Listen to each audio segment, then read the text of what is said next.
Hoje é chamada missa da féria, ou seja, a missa do domingo, que se repete na segunda, e a igreja coloca muitas vezes isso durante a semana para inculcar bem nos fiéis o pensamento próprio da semana que começou no domingo. E gostaria de refletir com vocês agora, passando a cada passo, este evangelho que acabamos de ouvir. Jesus já estava no final da sua vida pública, estava ao sul, numa região muito baixa, perto de Jericó, que é uma das cidades mais antigas do mundo. Depois de Jericó começa-se a subir, um caminho muito íngreme, inclusive, até não muito bonito, com muita areia, muita pedra. Passa até pela região uma região chamada Deserto da Quarentena, onde Jesus ficou 40 dias em jejum. O fato é que Jesus já estava naquele caminho indo para Jerusalém. Então vamos ver cada ponto para a nossa meditação. Tomou Jesus à parte os 12 e disse: vamos para Jerusalém, e será cumprido tudo o que está escrito pelos profetas acerca do Filho do Homem.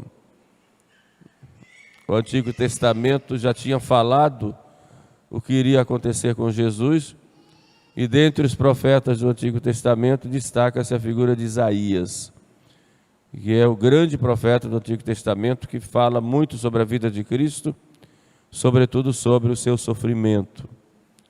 O texto, pelas suas pisaduras fomos sarados, é de Isaías. Como uma ovelha levada ao matadouro, é de Isaías. Uma ovelha levada ao matadouro, um cordeiro diante de quem o tosquia, ele não geme, é de Isaías. Então há os profetas do Antigo Testamento que havia mostrado o que aconteceria com Jesus. E todas aquelas profecias, elas desembocavam na figura de Jesus. Então Jesus, para mostrar que ele é o Messias, e que tudo aquilo que estava acontecendo com ele já estava previsto nos profetas, era uma prova apologética, digamos, de que não viria outro Messias. Se alguém dissesse que era Messias depois dele, seria anticristo.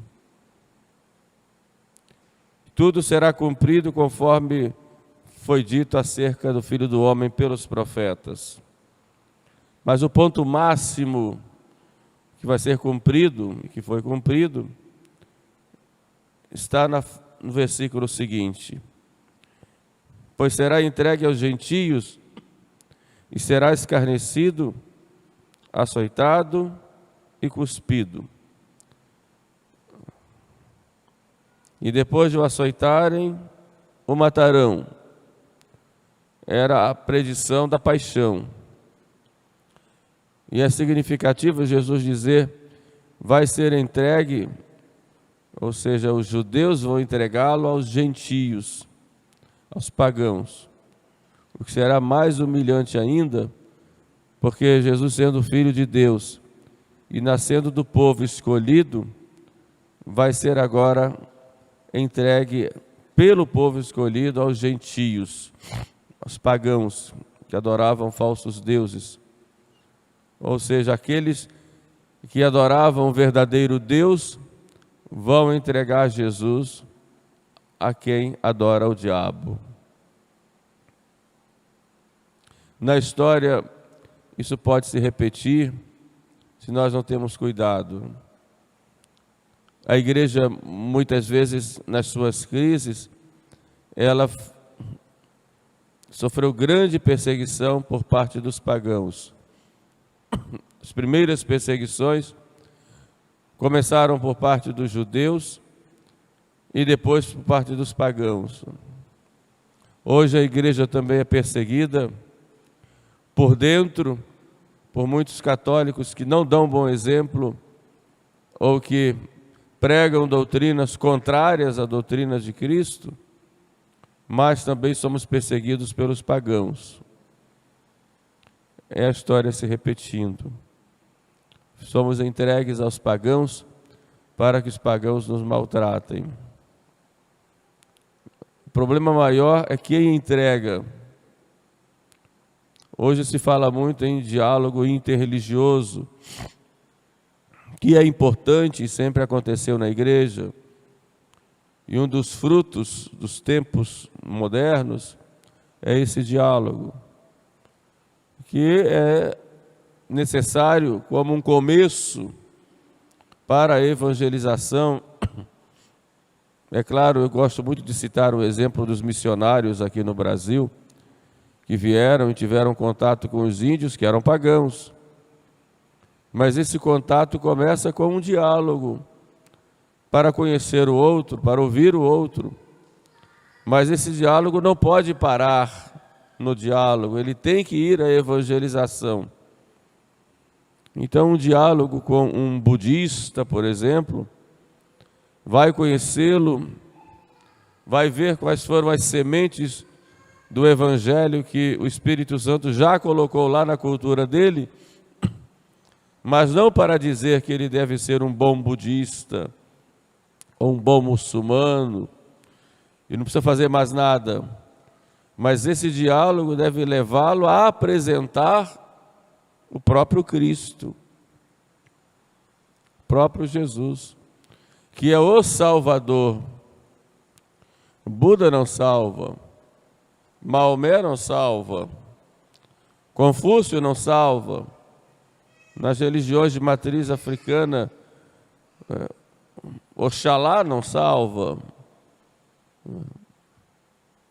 Fala-se na época do fim do ano, né? Iemanjá não salva, Pombagira não salva. Tem que tirar de lá. O primeiro contato é para conhecer, para travar um encontro, muitas vezes até para fazerem coisas juntas, mas em vista da salvação do irmão. Porque a salvação é Jesus Cristo. O que ocorre muitas vezes, no mau entendimento de diálogo interreligioso, é dizer que está todo mundo muito bem, que Jesus Cristo veio para nós, mas Deus se revelou a todas as religiões e todas elas são boas.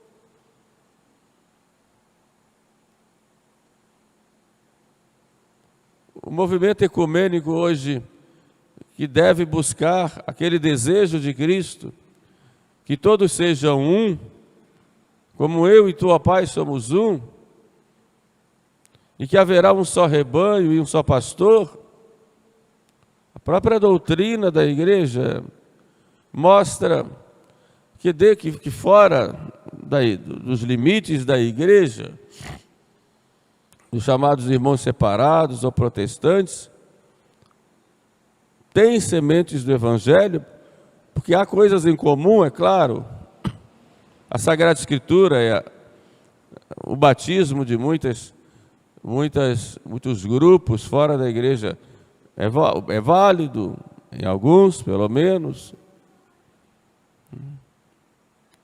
A centralidade na pessoa de Cristo, o Evangelho.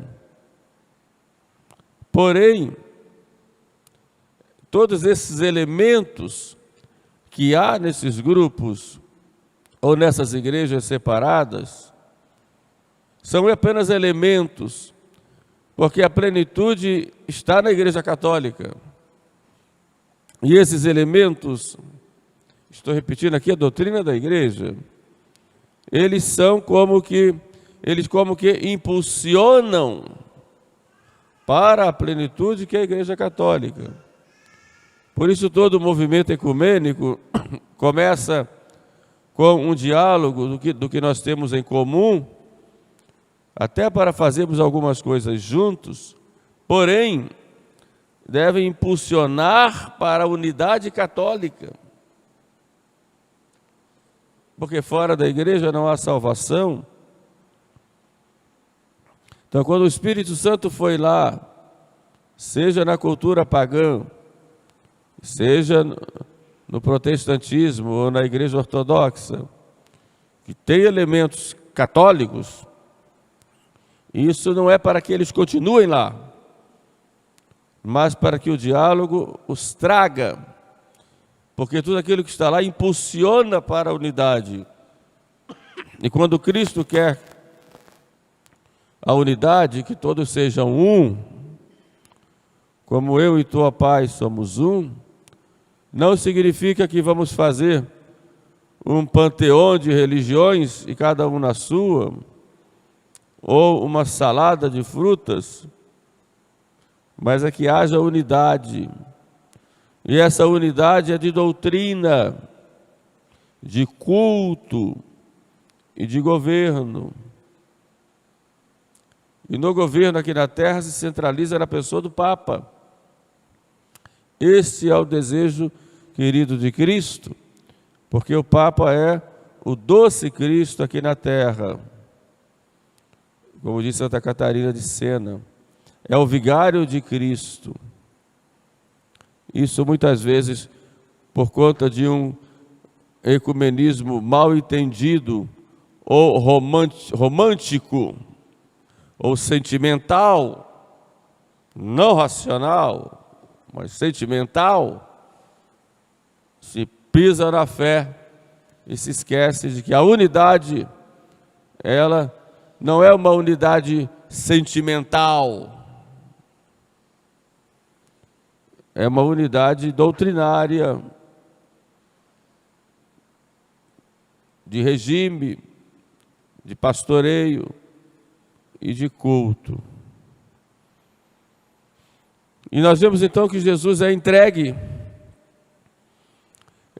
aos inimigos, e a igreja termina sendo entregue aos inimigos. E esse é o absurdo que nós muitas vezes vemos, e que fazem da igreja, porque não amam a igreja, não, se aproveitam da igreja para colocar as suas ideias, seus costumes. Vocês acham que quando um sacerdote cria uma chamada missa em rito afro, que não existe nem na África, mas que talvez ingenuamente queira fazer para agradar as religiões de matrizes africanas, vocês acham que algum que está lá nessas falsas religiões se convertem? Não. Se aproveitam da igreja para trazerem seus cultos para cá. Os católicos é que se pervertem diante de uma situação como essa. Não sejamos ingênuos. Também não sejamos soberbos, achando-nos melhores do que os outros, porque tudo em nós é obra da graça. Mas sejamos fiéis e firmes defensores da nossa religião, sem orgulho, sem soberba. Como eu disse, não nos achando melhores do que os outros, porque nós somos pecadores, mas com caridade possamos levar para Cristo o maior número de almas possível. Jesus fala que será cuspido, maltratado, será morto, mas nos dá uma palavra de esperança. E ele ressuscitará no último dia.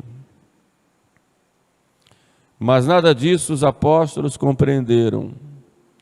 É verdade que nós não compreendemos o sofrimento, a cruz, e achamos que sermos de Cristo é levarmos um paraíso aqui na terra, o que é uma ilusão, porque a vida do cristão é uma vida de luta, de sofrimento. com muitas vitórias, mas com luta, com sofrimento. Por isso os apóstolos não entendiam aquela linguagem. No caminho, Jesus encontra um cego que, ao saber que ele estava passando, grita: Jesus, filho de Davi, tende piedade de mim. Os santos padres veem nesse cego a figura do homem, ou da humanidade, que esperava ansiosamente pela vinda de um Salvador. E Jesus gritava. É verdade que sem Cristo nós vivemos nessa ansiedade, nesta cegueira. É a humanidade cega, que segue falsas religiões, falsas ideologias. Um ateu, por exemplo, que não crê em Deus, é um cego. Aquele que está longe de Cristo é cego. Um jovem que acha que para se divertir, tem que se entregar a drogas, orgias, ao pecado, às noitadas, cego. Uma pessoa que vive uma paixão desenfreada, que não enxerga mais nada a não ser o objeto daquela paixão, é cego. As pessoas que se deixam levar pela opinião dos outros são cegas. E colocam o dinheiro como seu Deus, é cego. Que vive numa religião falsa, cego.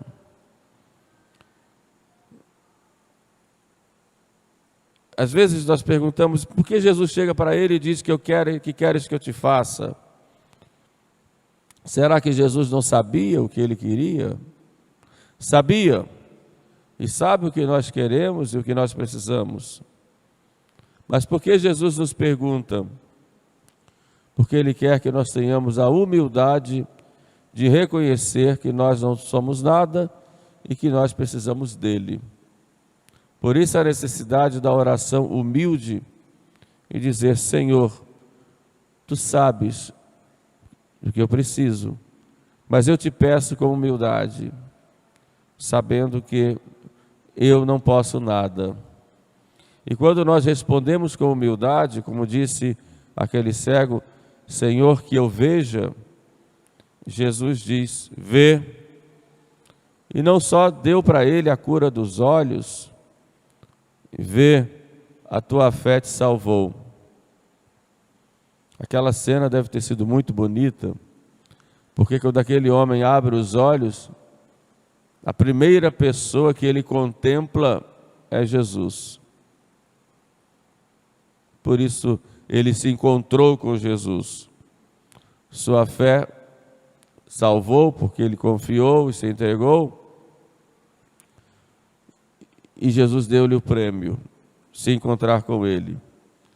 E depois que se encontra com Jesus, não há outra atitude senão a dele. Ele viu e foi seguindo Jesus, e foi glorificando a Deus. Nesse tempo pré-quaresmal, nós vamos rezar muito pela Santa Igreja.